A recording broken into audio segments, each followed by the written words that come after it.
Welcome to EIS Navigator, the podcast for UK venture capital. I'm your host, Brian Moretta. Today we continue with our basic series and are going to talk about exits. As a reminder, as well as the audio version, you can see a video version on YouTube. So today we are joined by Kealan Doyle, who's a good friend of the podcast, who is the CEO and co-founder of Symvan Capital. Welcome back, Kealan. Thank you. It's great to be back, Brian. We had you on solo in episode 79, but you've been a regular member of our year-end panel, so we're really grateful for support that you've given us. But in case anyone has missed any of these, do you want to tell us who Symvan are? Sure. We founded Symvan in 2018, and we have both EIS and SEIS funds. The principals have worked in technology markets since the 90s, so we're not young spring chickens anymore. But I think that experience is, we were one of the first to come in the market, I think, that with a what was then considered an aggressive target level in terms of IRR, because as you remember, the market was asset backed and much more staid, if you like. But I think the one thing we pride ourselves on is the low failure rate and multiple exits achieved. We've had 6 exits thus far, and we're hoping for another 1 or 2 before the year ends. So let's see, that might be a bit ambitious. Yes. Well, we always hope. But as you mentioned, exits are something that people are really interested in. And I think partially because for a while we didn't have any. And as we're recording this, I think we're recording this in 2025 and we have seen sort of return to exits. But I think it might be good to frame that about what is an exit and why does it actually matter to investors? An EIS fund run properly should be for a client portfolio. Depends on the risk appetite of the investor, maybe 5 or 10% of your overall portfolio, but it should be the highest performing part of that portfolio if all goes according to plan. But at the end of the day, it's an illiquid asset class. And oftentimes I say in investment meetings, your house is something that you buy and hold for a long time. So it's not the kind of investment you should make if you are looking for ready access to cash. But exits at the end of the day are the be all and end all. Because if you buy into our fund and we never exit, what are you holding? An illiquid asset? Not really what you want. So you have to have regular exits. And luckily and they do take a while. You should be thinking, we mentioned that the average life, which is a fixed income concept, but we use it anyway, is like 7 years. For a company, but some happened before that, and some happened, a bit after that. We had one last year that I think was 8.5 years, but we had one recently, a group called Custodians, that was the SEIS were 5 years, and the EIS a little less than that. So it's very good. The thing about exits, and you know this, Brian, is that really hard to predict when they happen. I know, illiquid share, you're relying on, to some extent, third-party activity. It's not entirely on. The circumstance, we'll come on to different types of exit, and there's one circumstance where it's a little bit under control of the founders, but basically you're waiting for external events.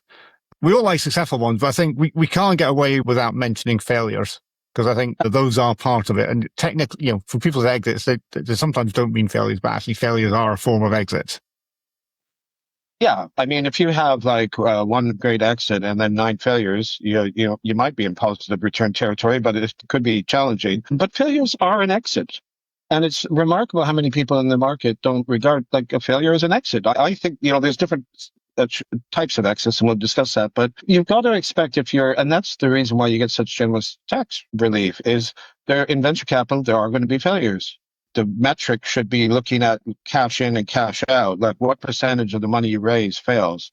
In our case, it's less than 10%, which is pretty good by venture capital standards. Oftentimes people have 50% failure rate or higher, but you can still make money if you get the good return. So, but to ignore failures, from an investor point of view, if you don't understand that there's failures, then you shouldn't be in the asset class. Yeah. And I think the challenging thing in EIS is typically failures become before the successes of any given portfolio. Oftentimes, you make, no matter how much due diligence you do, and we don't think due diligence is a snapshot in time, it's a continual process. But, there's all sorts of different reasons for failure. Sometimes there's no product market fit. Sometimes, with the university spin out, sometimes they're really great ideas, but they're not commercial. There's mismanagement or founders fall apart. There's all sorts of things that are highly unpredictable. Yeah. But at least in EIS and SEIS, you can get loss relief. Exactly, which is a big advantage over VCTs. Yeah, VCTs, I mean, it's not those failures, you're sort of swept up in everything else.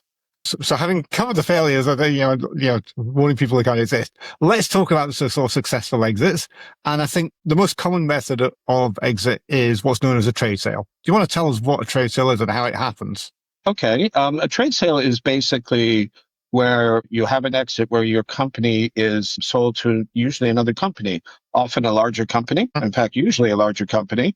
I'll give you an example of a trade sale. We had a company, Manchester-based, called Custodiax, which is in a very interesting area, which is digital asset custody technology, which if tokenization is going to ever become an institutional product is much needed. And we were a very deep tech play. We, after many months of negotiation, we sold it to a Dutch company called Amdax. Amdax is a much larger company. Our company had maybe 7 employees, and Amdax is sort of 150 and growing rapidly. So that's very, very typical of, where you sell to someone in a related industry, but you have a little piece of the jigsaw puzzle, if you like, that helps them. Yeah, and the reasons can vary because sometimes it's adding a feature that they don't already have, or adding a market they don't already have, maybe a foothold in a new market. All the sort of usual reasons that, if you used to quote companies and they're buying, you see all the sort of strategic reasons, and they also happen in this market. It's probably worth mentioning that you can sometimes get shares and sometimes get cash. And the two of them are a little bit different for investors, I think. They are. So we spent a lot of time negotiation because the EIS market, one of the peculiarities, and I've been in the Treasury and saying I wish it was eliminated, is the 3-year rule because of the nature of how unpredictable the sales are. But in this case, it's a kind of highly structured exit because the early investors get cash back, and the later investors it's an exit that's going to take another 2.5 years to fully manifest itself because they would have to have a tax event, and they're going to be getting shares in the new company Amdax. And so they'll be in a situation where they're holding Amdax paper, but they've got a tax event, losing, i.e., having to pay back HMRC. And that's not desirable. So it took a while for us because there is no EIS market in the Netherlands, but we got there in the end. So yeah, but there's all sorts of, sometimes they're all paper transactions. We had one early on, I think our first exit, it was an all paper transaction. But then this is also with large cap companies. So often M&A involves cash and shares. Yeah. So sometimes you'll get your cash back, which is great. Sometimes you end up with shares in a listed company, which obviously you can sell. And sometimes you'll end up with shares in another unlisted company. So while theoretically there's a kind of exit, in practice, you don't actually have anything that you can liquidate in the near term. No, and really, you're hoping that one day there is an exit of the company that buys you. So, for instance, with this company Amdax, they're talking now. I'm looking into it quite seriously about listing on the stock exchange, and that would allow people to have an exit as and when they. So the next sort of exit I'd like to talk about is secondary sales. Do you want to tell us what a secondary sale is? Yeah. Okay. A secondary sale is where, say, for instance, you were holding an unlisted company and wanted to, secondary sale in listed markets is very straightforward. You just, email your broker and trade the shares. But in private equity, and they're more common in private equity, I think, because the deal size is a lot higher. But for smaller unlisted companies, secondary sales are difficult to achieve, and there's a number of people who've been trying to solve this. And I think it's getting there more, but it would allow us to say to an investor, "Hey, there's a bid for two times your money, or make the decision ourselves because we have discretion, and give you a liquidity event without an M&A transaction associated with it." Yeah, I mean, certainly at the moment, they are more common as part of a funding round. So I see, and I suspect you see, is something similar, is where the next funding round is happening. The investor, for whatever reason, wants more shares than they can get. And they go to existing shareholders and say, okay, you're early shareholders, I'm going to buy them, hopefully at a nice return. And that will supply the exit. Yeah, absolutely. And sometimes if there's a funding round and they're as you say, they want more shares and they're looking to offer existing shareholders, sometimes that can be at the price that the funding round happens. Sometimes it could be a discount. I mean, certainly, I think from my perspective, 4 or 5 years ago, I was really worried that these secondary sales were strictly a bull market activity and they would just disappear. I'm pleased to say they haven't. Yeah. They're still not that common. No, they're not at our side of the market. There's sort of growth companies out there. They're not as common. But there are people who are trying to, including the London Stock Exchange, and there's various other groups out there trying to solve it for venture. And maybe one day they'll get there, and it would be great. It would increase liquidity for people, and that gives you a lot more options. We'll see what Pisces brings. And talking of stock exchange, I think, that brings us to the next sort of exit option, which is the one I think a lot of people think about initially when they think about exit, which is initial public offering or an IPO. Yeah. Well, IPOs, there used to be a lot more vibrant market than it is now in the UK. The AIM market, for instance, was considerably more violent and not violent, active in the 2000s, vibrant in the 2000s. That has kind of decreased, and there's a number of reasons why. And I know that your company is all over the AIM market doing high quality research, and I think that's needed for the IPOs, but it's funny how very few of because Nick and myself, the other co-founder, we have a strong background in IPOs. I mean, Nick was even involved in Autonomy when they IPO'd way back when, and that became the biggest success story in the UK tech. But most of our founders aren't really looking at the IPO route, or if they are, they're thinking in terms of NASDAQ. Yeah. It's a real shame. NASDAQ seems to be more popular. Yeah, it's a real shame and then partially that's higher valuations and partially it's just more liquidity. And I guess, it adds to the luster of the company in some cases, particularly if it's a global play. Yeah. And I think there's different segments of the market find it different tracks. I mean, I think for biotech, the path to AIM, particularly as the next funding round, I think that is still open for quite a few, but for your average technology company, it's perhaps less clear. Yeah, I would agree with that. Yeah. So they're kind of the main sort of exit routes. What else should investors look out for when sort of looking at exits or thinking about exits? Well, I think the timing is important, and that's why it would be nice if there was an IPO market or an active secondary market, because sometimes if investors are in something, if they have an exit in 5 or 6 or 7 years, that's fine. But if they're in like 12 or 15 years, it would be nice to have an exit. One starts getting a bit impatient. And, institutional VC funds tend to have a life of 10 years, but with a possible to extend it to 12.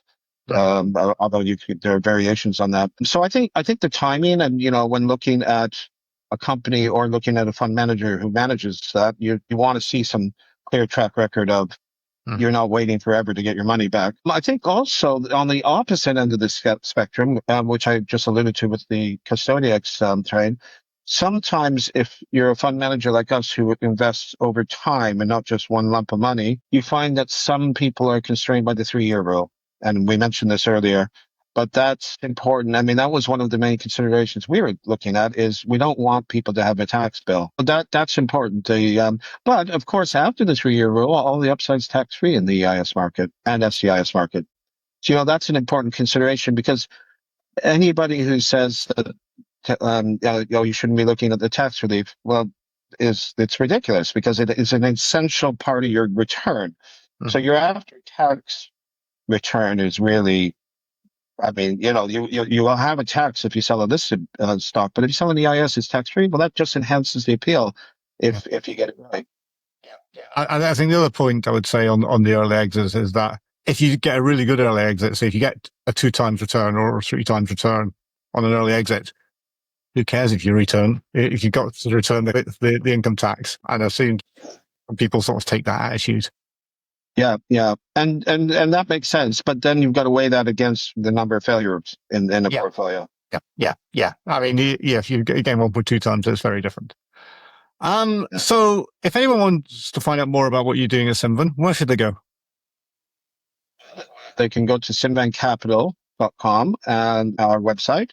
And there's all sorts of information there as to, well, exits is one of the topics, but also just what our in general investment style is and what kind of things we invest in. Because when you're looking, I mean, I think these funds should be seen as part of a broader portfolio. So I think it's essential to have some understanding of what the fund manager is looking at, what sector, because you don't want to just be overweight, consumer tech or something. You want to sort of blend there. So they can find all that out on our website. Great. Okay. Well, thank you very much for coming on today, Kealan. Really appreciate your support for the podcast over the years. And thanks for coming on today and talking about exits. Hey, thank you very much, Brian. So for listeners and viewers, as usual, you can get full show notes with links at harmonandco.com/podcast. You can subscribe to the podcast on all good podcast services and players, or following the link in show notes, or you can subscribe to the series on YouTube. If you like what you hear, then please tell a friend or colleague, or give us a review on your favorite podcast app, or you can give us a like on YouTube. We can be contacted at inquiries@harmonandco.com. Thanks for listening. And I think this will be the last in the series, so we'll be back to our normal programming very soon.